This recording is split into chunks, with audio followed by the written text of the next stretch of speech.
UFC Kansas City just wrapped up, chat. Garry versus Prates. And listen, bro, I got one fight wrong the entire card. And, you know, it's not surprising. You know, Mr. Kenny just being Mr. Kenny. It's just Mr. Kenny doing Mr. Kenny things. So I'm not really, like, wicked surprised. But the main event's so satisfying. Because when I made the video, because when I posted that video that Garry versus Prates is hilariously one-sided, and I was comparing the striking. In the video, I was saying how I think Garry has better striking. I think he's a lot quicker. And I was also saying that I think that Prates' striking is only good when he's dictating the pace and like hand fighting you and you're too cautious. If you're overly cautious against a Prates, it's always going to lead to your demise. I was prefacing that. I even brought up the grappling advantage that Garry had. I do think actually Prates surprised me. We're going to get into that because we're going to start off with the main event now. Like I said, nothing. Okay, I'm not going to say nothing surprised me. The result didn't surprise me. I didn't see a chance that Prates could have won outside a puncher's chance.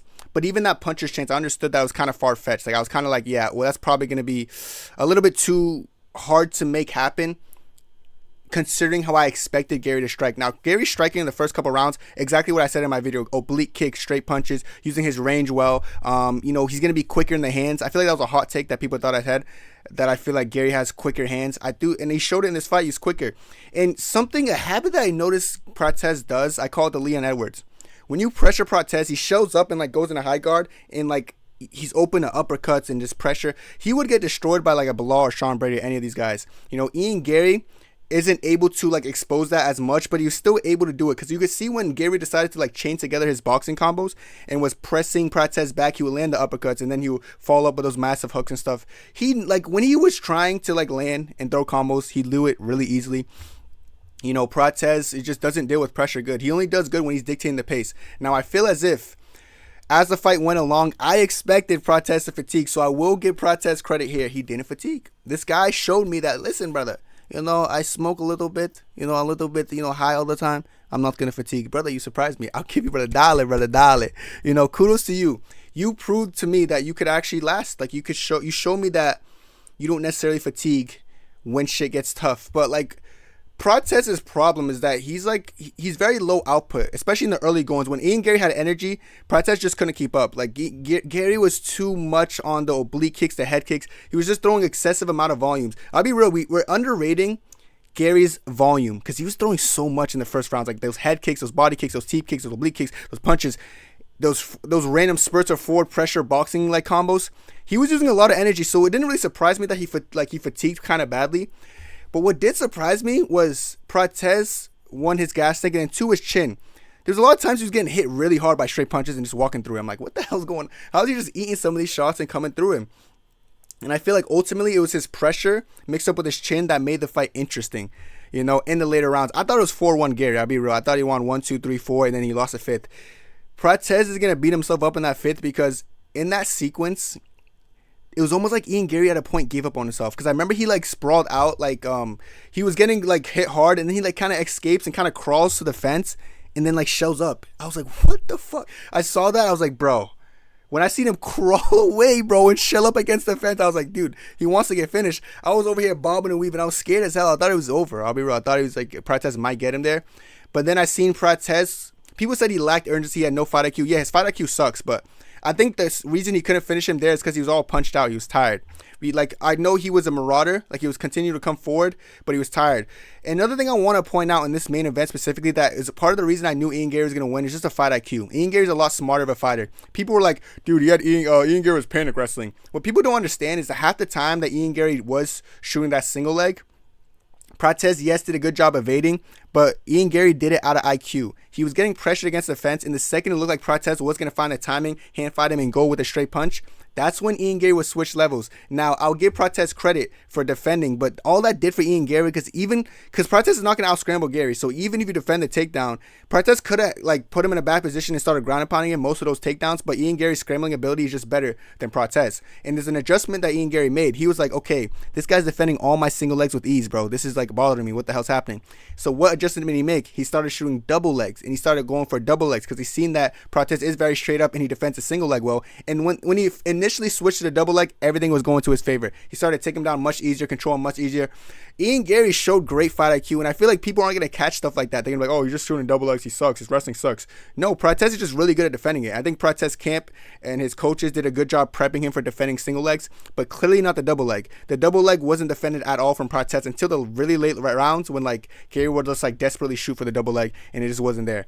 But yeah, Ian Garry showed great fight IQ. He showed adjustments. He just showed that he was way more complete. He's a lot better than Prates. You know, I hope all these Prates glazers now, they understand, like, you guys are idiots. Anyone who thought Prates had a chance of winning is just stupid. If they didn't, like, unless you thought the chance was just, like, puncher's chance, which is possible. Like I said, but like it's the same reason I picked Lerone Murphy over Josh Emmett and all these other. I don't pick like people with puncher's chances. I would have picked Pereira over Ink like an idiot. I would have picked Prates over Garry like an idiot. I would have picked Emmett over Lerone like an idiot. You know, I'm not an idiot. You know what I'm saying? The main event streak's gonna keep going. I'm not gonna get a main events wrong anymore, bro. It's too easy, bro. Izzy main event was AI generated. But listen, man, I'm trying to tell you guys that, like, when I make a video and I'm, like, really urgent and the video doesn't include an old man who's probably washed, just know it's going to hit. I made so much people my cord money because they just followed my parlay. You know, we're going to get into that parlay. I think the parlay was Garry, Zhang Mei Yang by KO points, Oyama by KO points, and Iram Askarov.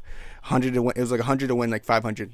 I put my whole Discord on. Easy money, brother. Easy. If you want to join the Discord, you know, it's going to be in the description. But that's the point, bro. My point being said is that Ian Garry, going into this fight, I knew that it was an easy fight for him. Like I said, Prates did surprise me, but mostly his endurance.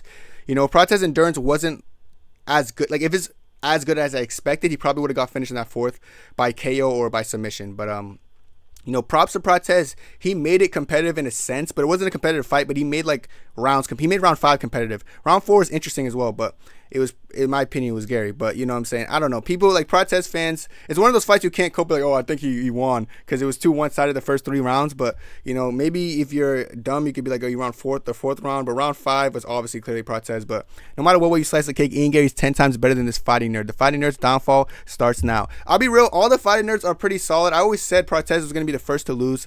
I got it right, because once I seen him booked with Garry, I was so evident, and like I was so like urgent, telling you, do not put your money on Prates. He's not as good as you guys make him out to be.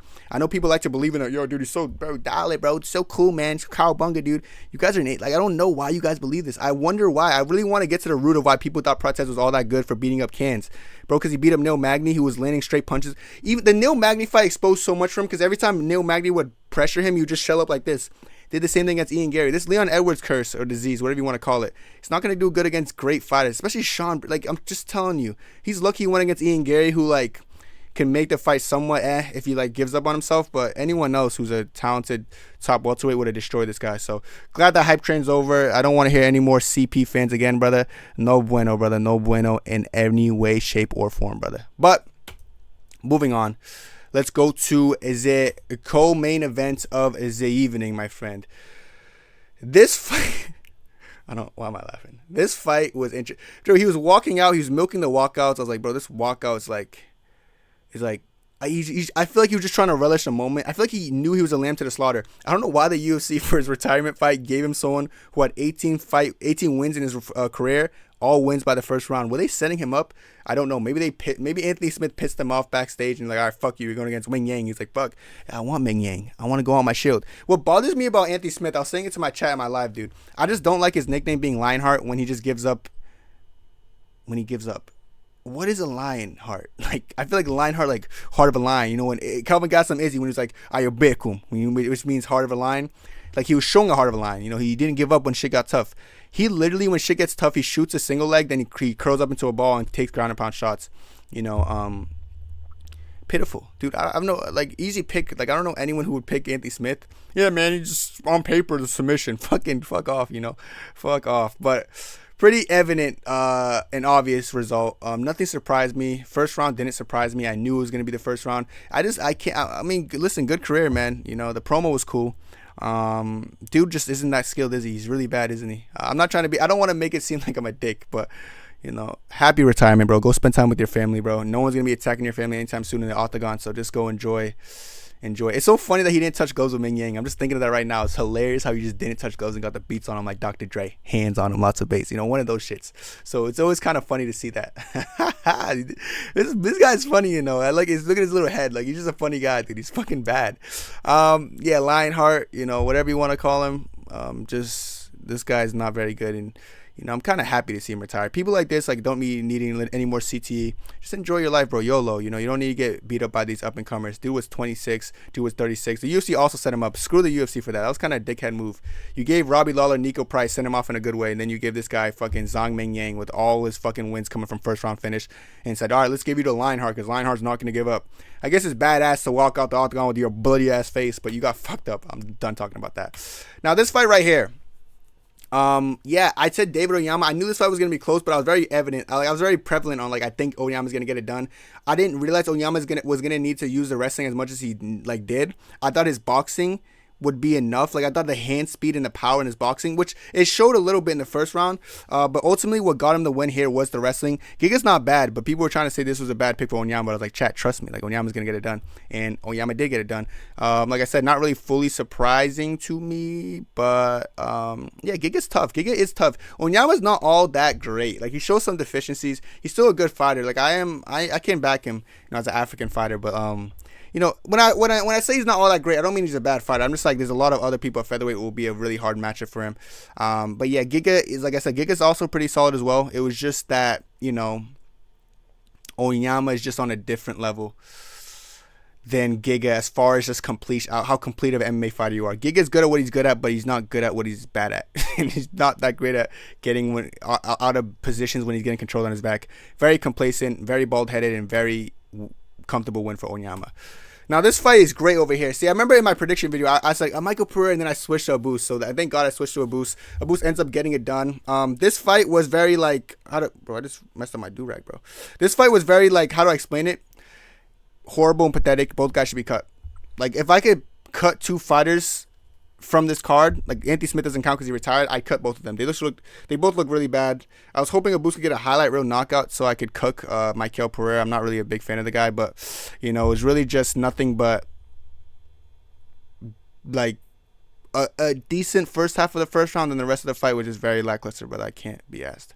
I don't really want to give both guys spotlight. Cut them both. Aboose is really bad, you know. Real rude boy and real bad man. You get me, bro. You get me. I think you get me, bro.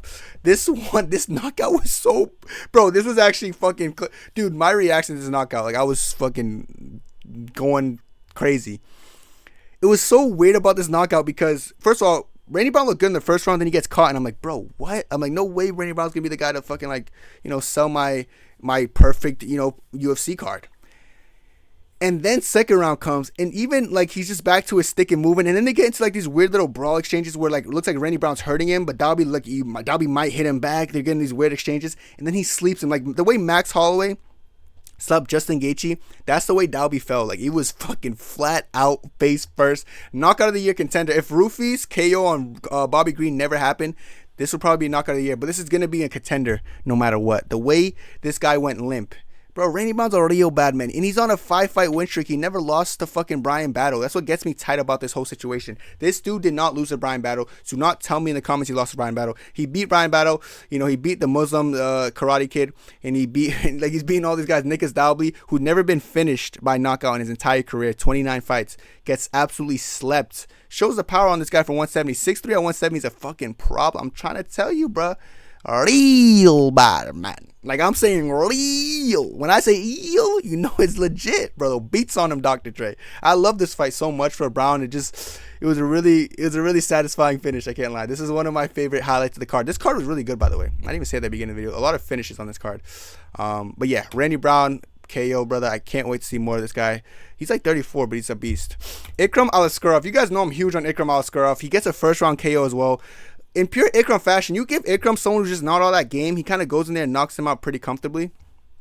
You know, this was like he has good pressure. He's like a very herky-jerky striking style, so it's kind of hard to grasp how good Ikram really is, you know. But He's good. He's good. He's good. I do want to see more offensive wrestling from him. I know he's impossible to take down. Like, I don't think stylistically, I still think he's the hardest fight for Hamza, because I know Hamza can't take him down, but it's just his chin and his goofy striking. Sometimes it gets me off guard. But to land a punch on Iram, you're gonna need to be like somewhat explosive to catch him. Because, like, he's, like, herky-jerky, yes, but, like, he does a good job pressuring you, then kind of getting out the way.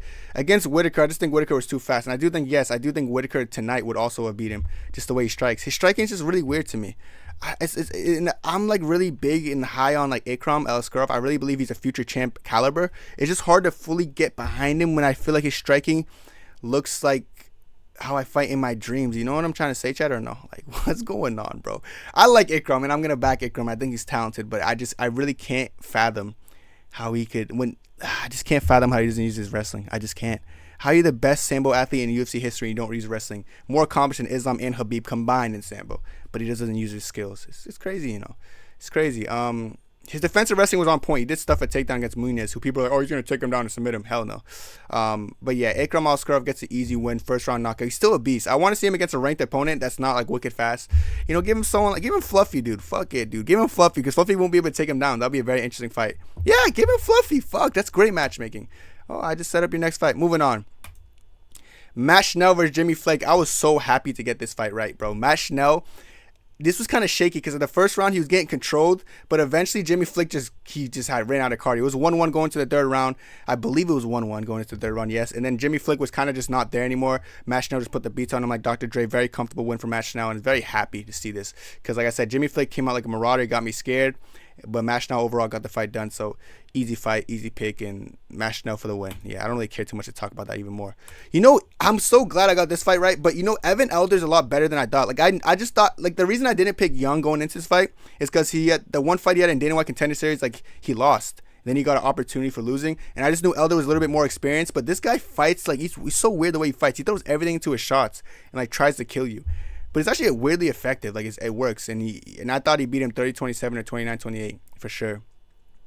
So yeah, it was a very good fight. But I think Elder's, like, just his ability to, like, go for it a little bit more was just enough to beat him. Young doesn't seem too bad, actually, so I gave him a hard time in my prediction video because I was like, I just don't think he's going to be good at all. But, you know, he showed toughness. He showed, like, good ring generalship and pressure.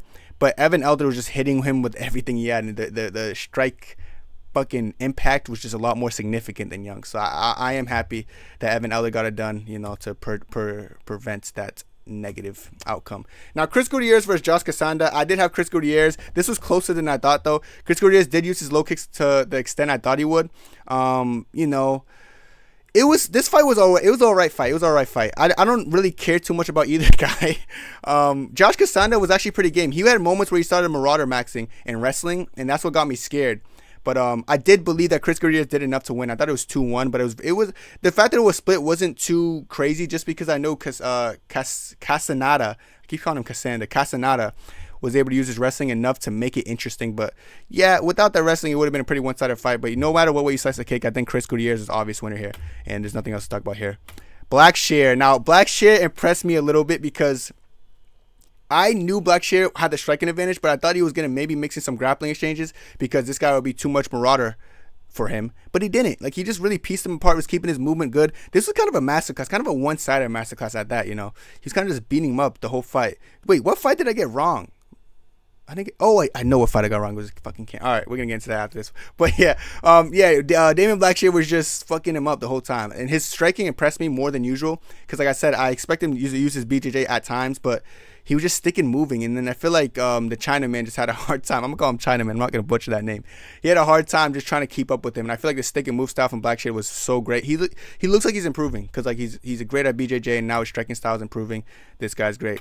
This is the fight I got wrong, and I'm very disappointed. This is the one fight I got wrong. It's like, how can this ruin my 100% streak? Are you kidding me? This fucking nobody. I don't know. I literally picked you off of DDP vibes. This guy was coming off a Dana White Contender Series, and he had like a one-punch knockout, but in my head I was like, oh, just a one-punch knockout. Lucky.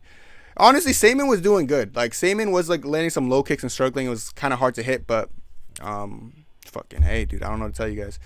Just, yeah, this ruined my 100% streak. So, all right. You know, Wellmaker actually looks pretty good, though. And Saman, bro, like, you're just not DDP. He fights like DDP, too. Like, this blitz style, I could see the DDP in it, if that makes sense. Like, he kind of blitzes like ends up getting him caught because you don't have the strength, ferocity, or just mentality of DDP. find your own style, retire. You're like 24, bro. Maybe take some 4 years off for the UFC, do some regional scenes, come back. Dale. This fight, I think is the most obvious fight in the card. I don't think anyone was surprised by this. But, yeah, Jaclyn Amorin just goes in there, submits Polyiana Vienna, who's just kind of just there for looks and to farm. Oh, I'm in the UFC. I'm so pretty. I'm so cute. You know, and Jaclyn looks better than her. Get cooked, bro. Yeah, but another fight. This was a pretty easy prediction for me. I remember in the prediction video I said I'm picking Timmy Kumba just because his hairline's not crooked. That was kind of rude, but this knee was actually kind of sick. So, you know, respect to that there. But yeah, fucked up hairline, dude. Dude, he gets, you know, this is concerning, you know. Fucking A, man. But yeah, Timmy Kumba, easy win, comfortable, not worried there. And this is obviously an easy pick for me as well. Jaclyn Edwards, easy one. Jaclyn Edwards went in there, put the beats on this Chelsea Chandler bot. And the KO was quick. I missed this KO, but I saw it online. It was an easy, quick KO. And I did have her by KO points, so nothing surprising here. So yes, we got one fight wrong this entire card. Mr. Kenny is back. You know, we made around 1K this year. We gained 1K today. So it's a pretty solid day. But overall, you know, Prates. If you guys get anything from this video, just know Prates, this guy not as good as you think, brother. Be careful. But that's it for me. Let me know what you guys think down below, and God bless. 2, 3, 4.